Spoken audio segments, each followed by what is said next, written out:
안녕하십니까. 꼰대 의사 미국 내과 전문의 신강섭입니다. 오늘은 미국 의사 자격시험 통과 후 또 하나의 커다란 관문, 비자 문제 때문에 고생했던 이야기를 좀 하겠습니다. 텍사스 의과대학에서의 연구질 시절로 이야기를 되돌려서요. 당시 FMGMS에 관한 준비 자료가 따로 있는 것도 아니었고, 의과대학 도서관이나 책방에 가면 미국 학생들이 공부하는 내셔널 보드 참고서들이 있었어요.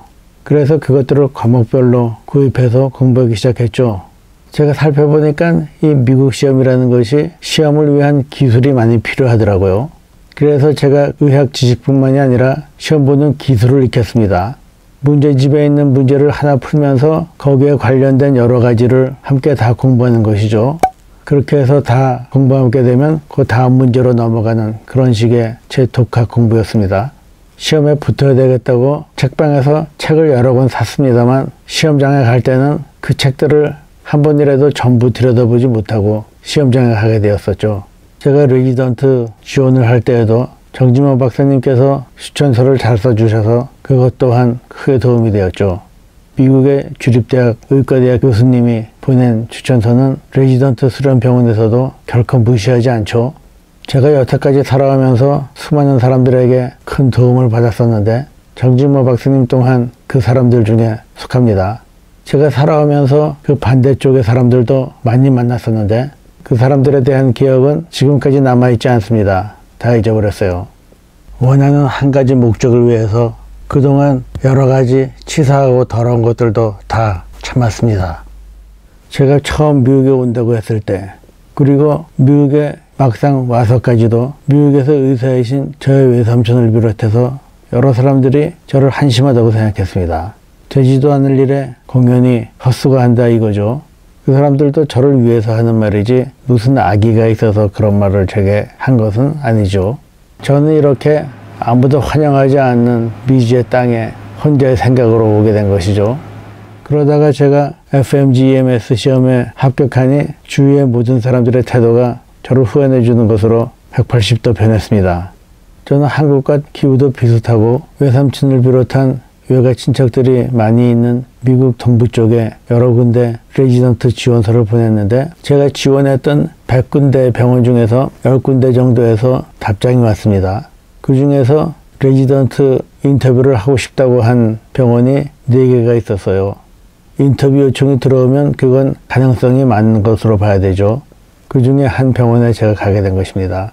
지금은 한국에서도 인기 없는 과가 내과이지만 당시에는 한국에서 의과대학을 마치고 들어가기가 가장 힘든 과가 내과였습니다.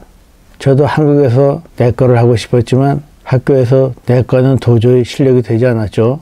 그렇지만 미국에서 보니 내과가 인기가 없는 학과예요. 수입이 적다 이거죠. 사람들이 많이 기피합니다. 그 현상이 지금 한국에서 일어나고 있죠. 저는 워낙 하고 싶었던 내과에 다행히 레지던트 수련을 시작하게 된 것이었습니다. 이때 거의 동시에 제게 미국 비자 문제가 닥쳤습니다. 이게 뭐냐면 말이죠. 제가 한국서 처음 텍사스에 올 때는 학교에서 내주는 J1 비자라는 것을 받았습니다. 그것을 Exchange Visitor라고도 하는데 J 비자를 받으면 그것으로 3년까지 최대한 있을 수 있고 그 이후에는 고국으로 돌아가서 3년이 지나야만 또 다른 미국 비자를 신청할 수 있다는 것이죠. 즉 텍사스 의과대 연구소에서의 기간이 끝나면 돌아가야만 한다는 그런 규정이었습니다. 이것이 꼭 의사에게만 해당되는 것은 아니고 여러 가지 연수나 교환교수 등으로 한국에서 오는 사람들에게 발급되는 비자인데 특히 이것이 의사에게는 까다롭습니다. 꼭 돌아가야 한다는 것이었죠. 돌아가서 3년이 지나면 미국에 건너올 또 다른 방법을 강구해야만 했습니다. 한국에 갔다가 꼭 돌아올 수 있다는 보장이 없었죠. 제가 한국이 싫어서가 아니었습니다. 이 비자 문제가 너무 고민이 되어서 5분의 변호사와 상담을 했습니다. 그 중에 3분은 한국 사람들이었죠. 모두들 안 된다고, 불가능하다고, 한국에 돌아가야 하는 규정을 꼭 지켜야 한다고 제게 말하는 것입니다. 지금 생각해보면 J라는 비자가 흔하지 않은 비자라서 그 비자를 다뤄본 적이 많지 않은 사람들이 법률책만 보고서 이야기하던 것이었습니다. 딱 한 분 LA에 계신 한국인 변호사께서 제게 전화로 상담을 해주셨었는데 그분은 아마 될 수도 있을 것이라면서 희망적인 말씀을 해주셨죠. 마침 텍사스 의과대학 병원에 외국 의사들을 위한 인터내셔널 오피스가 있었습니다. 거기에 찾아가서 제가 의논을 해봤죠.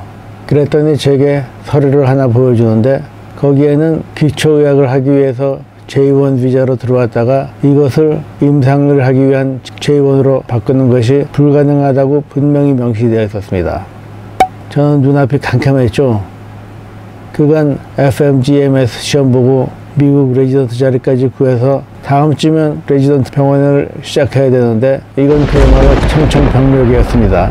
여태까지의 노력이 물거품으로 될 뻔한 순간이었죠. 그런데 그 병원에 있는 인터내셔널 오피스 말고 학교에 소속된 인터내셔널 오피스가 따로 또 있었습니다. 지금도 제가 그 이름을 잊지 않고 있는데 그 오피스에 제니퍼 인다라는 사람이 그 오피스에서 좀 높은 직에 있었습니다. 제니퍼를 제가 찾아갔죠. 이 일을 어떻게 하면 해결할 수 있냐고요.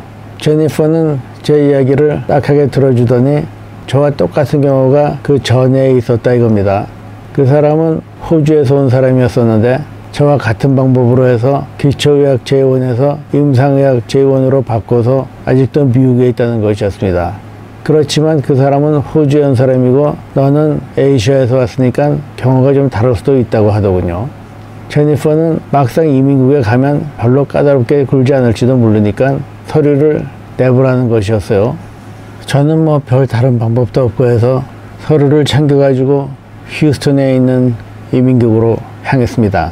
휴스턴 이민국에는 여러 나라에서 온 사람들이 건물 내를 꽉 채우고 있었는데 거의 대부분은 가족 이민 혹은 불법 이민으로 오래 있다가 자격을 갖춰서 영주권을 신청하는 사람 등등으로 꽉 차 있었고 저처럼 교육도 많이 받은 사람 이런 인텔리가 서류를 신청하는 경우가 많지 않았습니다.